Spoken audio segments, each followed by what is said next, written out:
Hello YouTube, welcome back to Yngun stuff.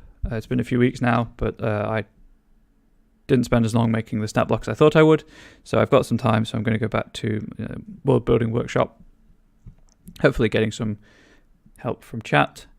Last time we sorted out the creation myth and kind of roles of the 10 primary deities in the pantheon. This time around, I want to take a step back from the spiritual side of things and focus more on the history of the world. So that's going to be kind of like major events, empires, wars, plague, I guess, that kind of a thing. So the first thing I'm going to do is roll a d4 to generate how many civilizations there have been since the creation of the world. So the D4 tells me that there have been four civilizations since the start of the world, since the dawn of time, for want of a better phrase. And of those four, three of them have believed in the pantheon that we've created, the Yngun, and it was the third one which did not. The previous civilization believed in something else. So we've got a few things we can do now. We can go straight back to gods if we want to decide what the third civilization believed. Or we can figure out... Oh, I also need to... So I'm going to roll a d4 again. On a 1 or a 2, it's going to be stereotypical fantasy world. On a 3, it's going to be industrial or post-industrial age, which we'll roll to determine further. On a 4, it'll be like science fantasy, science fiction future level of technology. I got a 3, so it's going to be current civilization. So we've got I'll roll a d3 for this. So a 1 or a 2 on the d6 will be kind of just entering the industrial age. 3, 4 will be industrial age. And then 5, 6 will be post-industrial, which will probably lean more towards like Ragnarok and Eberron feeling of technology. So we've got a 4, so we've got the middle of the industrial age. Industrial era. But there's still going to be magic present because we've got gods of magic. Actually, the highest deity is a deity of magic, so just bear with me 1 second.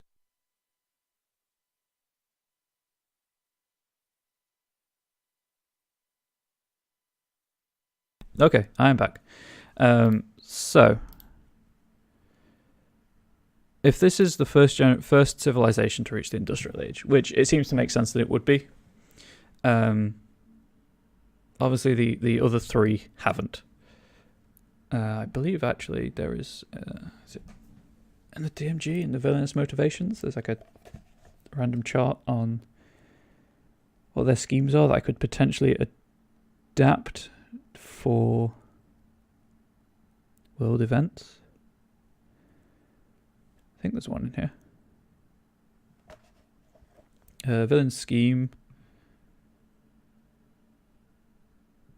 Villain method.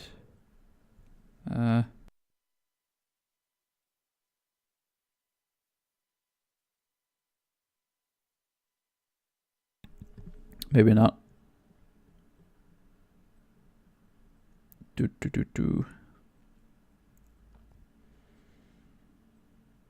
Although, I thought there was one. Maybe it's in Xanathar's. Xanathar's Guide to Everything. I don't need that. Designing adventures. No. Don't need any of this stuff. This is Well, I probably should read that at some point. Magic items, random encounters, random events to monster encounters. I thought somewhere. Maybe it's character options.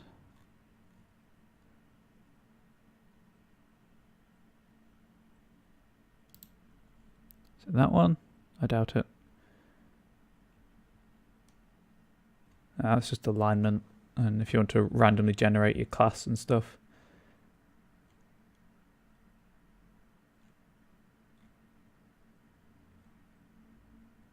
Ooh, actually, no, this would work. This will work. I can make this work, chat. It's fine.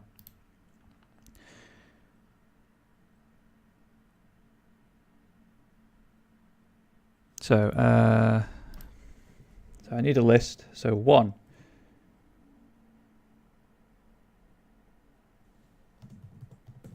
Adventures, and then I'll just interpret this based on what dice roll I get. Arcane, 3 crime, 4 punishment, 5 supernatural effects,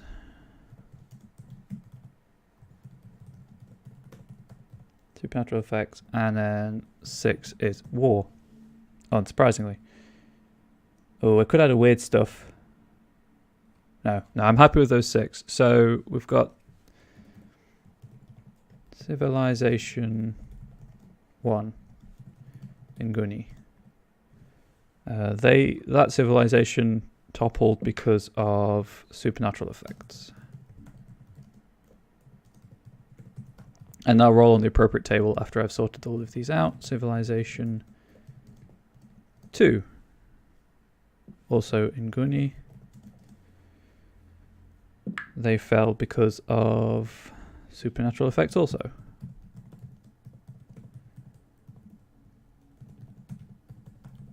Civilization 3. Non-Yngun. They fell because of crime.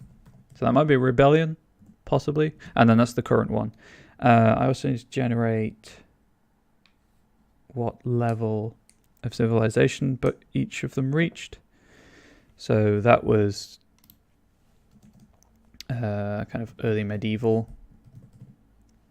Actually, if we go with 1 as kind of like classical civilization, so Rome and Greece, 1 and 2. No, 1 Bronze Age, 2 classical civilization, 3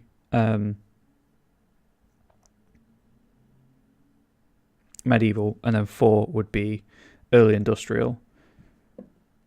So we've got medieval, early industrial, and medieval. That's fine. Medieval, early industrial, which is fine because the supernatural effects could potentially have wiped out all of the tech, all the progress that they'd made. And medieval, and then at time of collapse.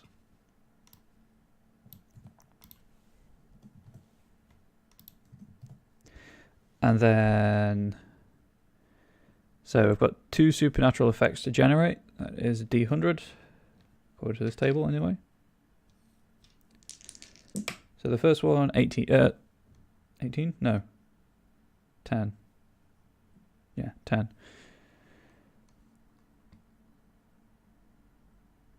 Well, that works for me. Demonic incursion. Supernatural effects, again, 97. Planar incursion, apparently. Ooh, yes, I can work with that. And that could explain why the third civilization didn't believe in the current pantheon. And then crime. What do I need to roll for crime? That's a D8. Where's my D8 gone? 1. Murder. Well, assassination it is. So Assassination of head of state.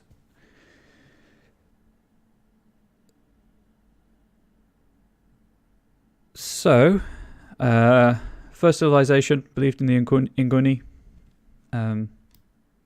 That civilization failed because of a demonic incursion. They reached the medieval level of society. Second civilization also believed in the Inguni. That civilization failed because of a planar incursion. I'm thinking maybe the planar incursion happened, like a planar gate appeared at the center of the civilization, and obviously killed everyone. And that's why the third civilization rejected the Inguni, believed in something else. Perhaps the beings that came through the planar gate. That's not a bad idea. And then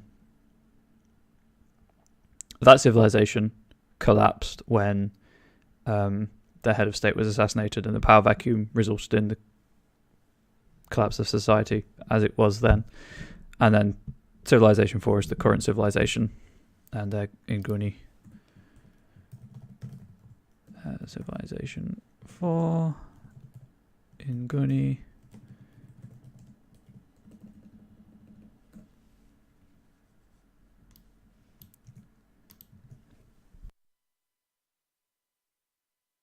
Please do forgive me for that. So we've got 4 civilizations.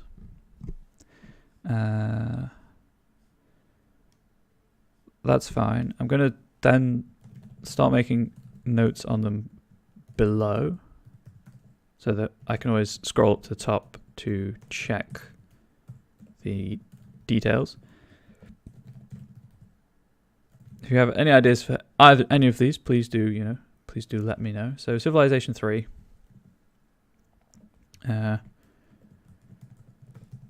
Rejected the Inguni and worshipped the beings from which came through the planar gate. So that's really the only note we need so far. Whoops. Turn that back on. Hit that button.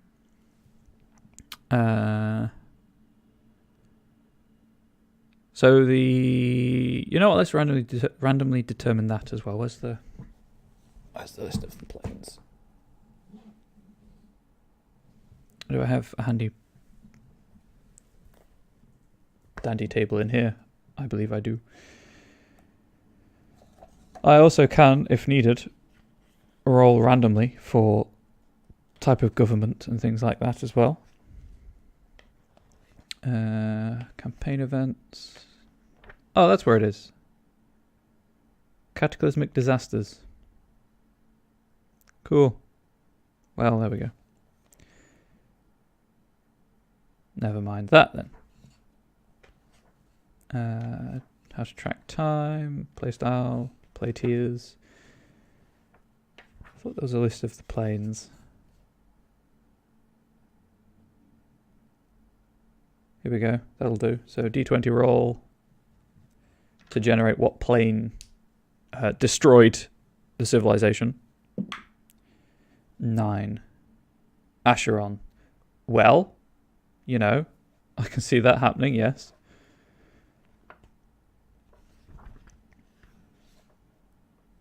So just so that we're all on the same page with Acheron, or Acheron, however you pronounce it.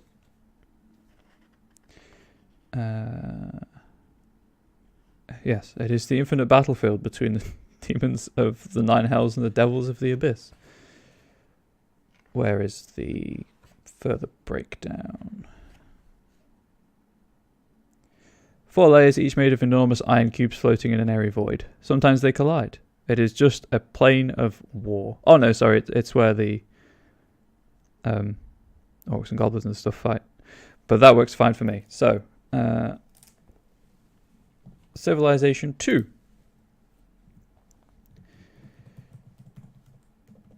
Destroyed when a capital G gate to Acheron Acheron again, however, opened on the capital city. and legions of orcs, goblins, devils, demons, etc. poured through. So Civilization 3 would be worshipping less those, but more their war gods, Maglubiet, Grumsh, things like that, archdevils and demons. So worship to the gods of the beings which came through the planar gate. These would have been driven to expand and conquer. I think I said about conquer. Driven to expand and conquer. So obviously that's an imperialist society.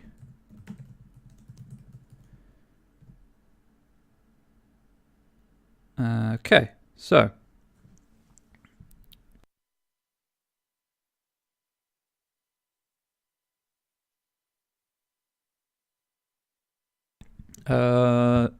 tentative name of the Warbringers. Yeah, like we've got the Greeks and the Romans. These were the Warbringers. Kind of want to just call these the Unlucky, but I don't know if that's really appropriate.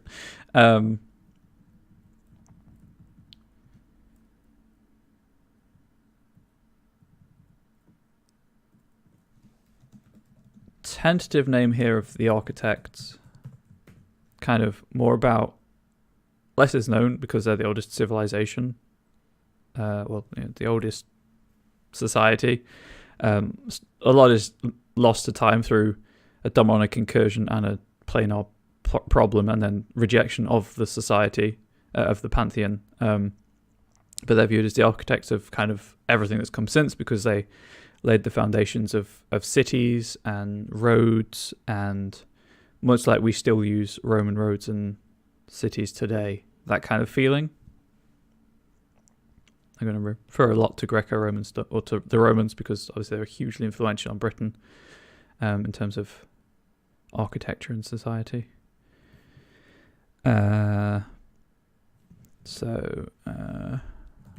Laid the foundation for many cities and roads. Dropping a space in for proper formatting's sake. Okay, Civilization 2. So they didn't lay the foundation for anything, but they rebuilt after. Oh, well, it's a demonic incursion. The Holy. So I kind of see, because the demonic incursion killed off the previous civilization, I see the second civilization as being very anti what eventually killed them. Kind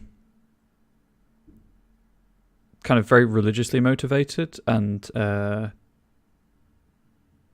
acted to quash cults and persecute heretics. Very much an orthodox point of view about how society should be run. So it's probably a theocracy.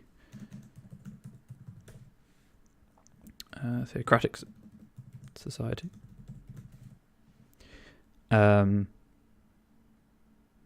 Which then obviously makes it very, very ironic that they were killed by the planar gate to the plane of war. Theocratic society. Religiously motivated to destroy the threat of fiends, and was in turn destroyed when it got to Acheron, opened the capital city, and these orcs, goblins, devils, demons, etc. poured through. Theocratic society, there we go. Civilization 3, the Warbringers, they rejected the Yngun and worshipped the gods of the beings which came through the planar gate, so they're driven to expand and conquer in an imperialist society. Civilization 4, which is the current one, which is in the state of which is in an industrial era. Again, I'm seeing it kind of like the golden age of science and like Victorian England. So Eberron, Ravnica, that kind of thing, using current D&D settings. If you want to go that way, obviously you can go older. And Civilization 3 might present an interesting setting if you want to do a story where the player characters are the underdogs. They're like fomenting rebellion, acting against the state, that kind of situation. Where did I open that? I don't need that open. That's what I wanted to check.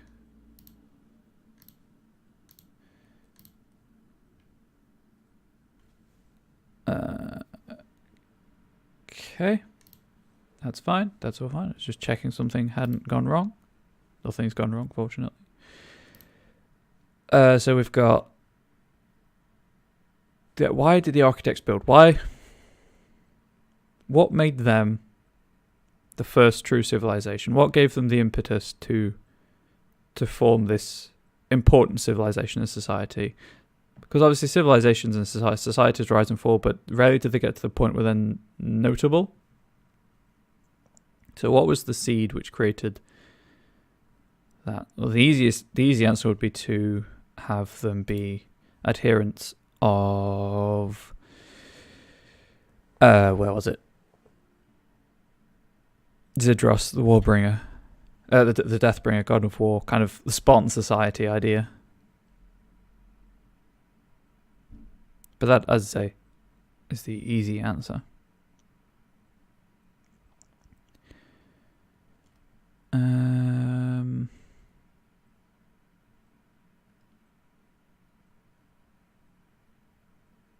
There, Trickster God, Idione the Dancing Light.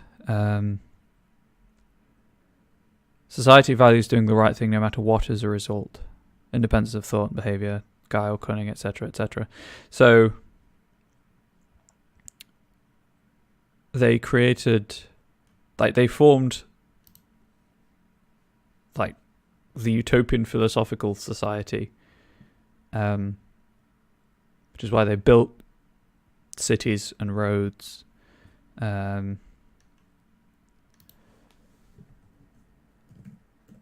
I doing? Worshipped Idione. Created a quote-unquote utopian society, because utopia is a different thing to different people. But the government was probably a meritocracy. You can't really have a democracy that promotes independent thought, and will reward that rewards independent thought. So we'll go with meritocratic for now. Meritocratic society to better everyone, which is why they laid the foundation for many cities and roads. Obviously, they were undone when demons invaded. Oh, that's a good point, actually. So that random table I found could help us determine why demons invaded. Deities, forms of government. I think it was around here somewhere. Leader types, world-shaking events. Oh, that's the table I thought of. World-shaking event. But it's fine. I like the table that I created. So here we go. Cataclysmic disaster. So let's see what we get and see if we can tie it into demonic incursion. 9. Magic gone awry. Yep. There's your answer. Because they are Inguni and because they worship Idione, who created none of these.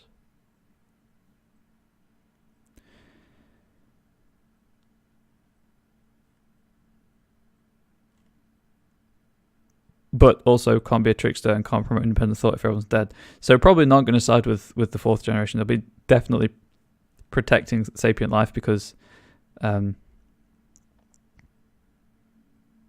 they know that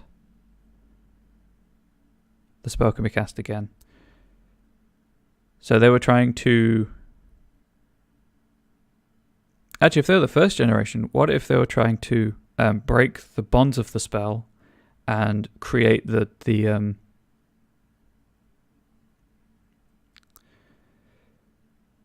oh, where did I put it? Somewhere. That might be the wrong document, actually. What if they were trying to create the collective consciousness of everyone themselves? I laid a foundation for many and roads. So culminated in like quote unquote empire spanning ritual to link all consciousness to Notrix. Really should know these names by now after, three times. This is the fourth time for doing this. Spanning ritual, empire spanning ritual to link all consciousness to Notrix and thus restore her knowledge. Magic went awry and we'll just put summon demons, but obviously go further into detail once when that's needed. Magic went awry and summon demons. Gate to Acheron opened up because of... Go see if I can find that table again. That's creating the multiverse stuff. That's not what I need.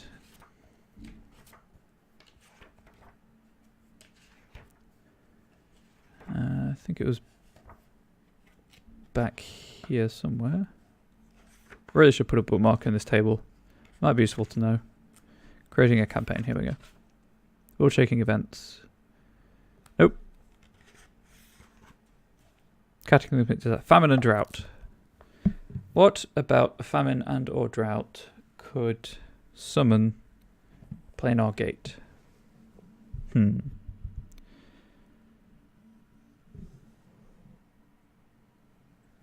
Well, this is a world where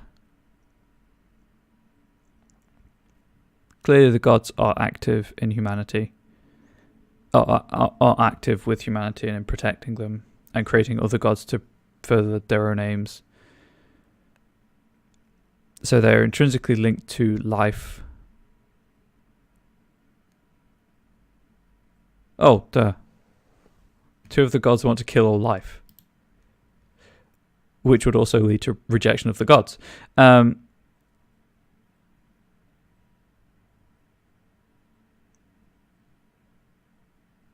So we'll have famine and drought sent by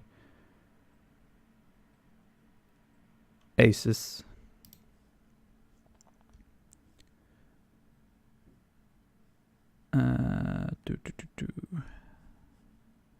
Acheron opened because of the spiritual suffering of worshippers of Asus.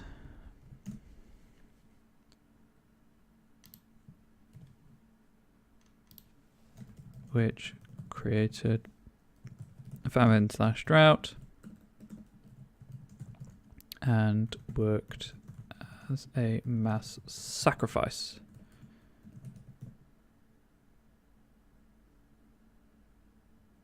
So then the death of loads of people because of say an extremist sect, because of an extremist sect of worshippers of Asus who reject material stuff, who extremist who may have kind of garnered a large popularity base, and so gained an immense amount of spiritual power. And at that time, the gods were perhaps more in tune with the world in a way, and by this spiritual power created the natural disaster, which acted as a sacrifice and tore open a passage between the two planes, which is where the armies came through and killed everything. So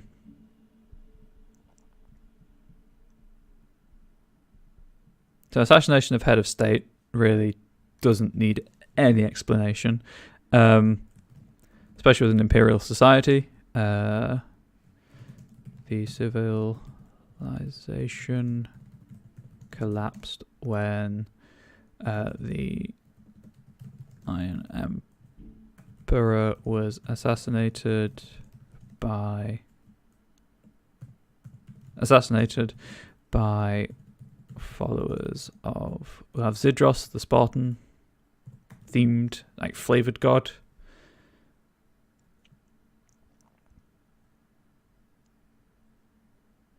Because after 2 full civilizations, it's going to be hard to fully remove all traces of a pantheon. So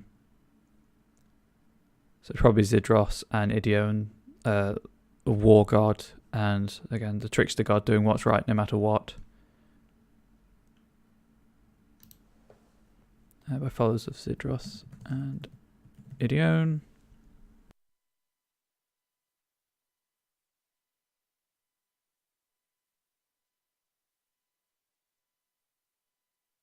So with a post-imperial society that's seen what happens when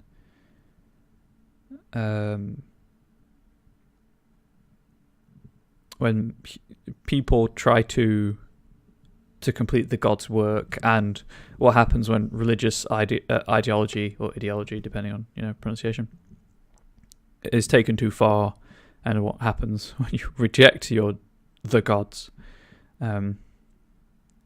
They're probably going to have a middle ground where they're more focused on just life rather than the afterlife. Almost not quite a secular society, because the gods are clearly present in this world. At least according to their beliefs. But definitely more focused on civilization looking after itself and protecting the world from planar threats and things, but in a more moderate and compassionate manner, maybe.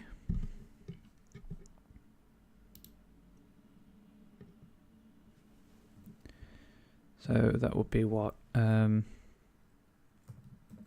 a society focused more on preserving life and the status quo, religious status quo, because they do have 4 gods, 2 pairs of gods which are diametrically opposed to each other, but are still not evil. There are no evil gods in this pantheon. There are just gods who promote certain ways of acting, and who don't view death as a bad thing, unless obviously extremists. But there we go. A society focused more on preserving life and the religious status quo over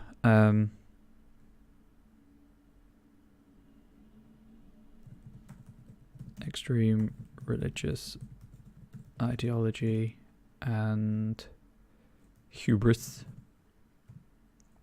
So this is probably more of a social state thing than a utopian meritocracy.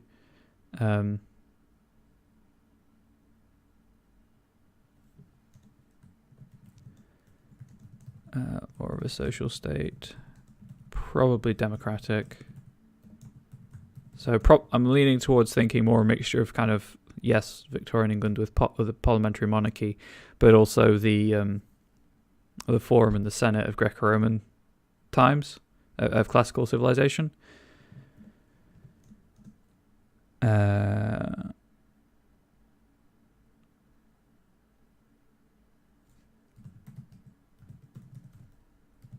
go with parliamentary in air quotes. Republic. But this is a huge civilization. I haven't really decided if the world is Yngun, so I haven't. This is probably going to be, all of these are going to be empires. So with devolved governments. Actually, that's a good point. Full civilization since the dawn of time, quote unquote. Like world-spanning empires.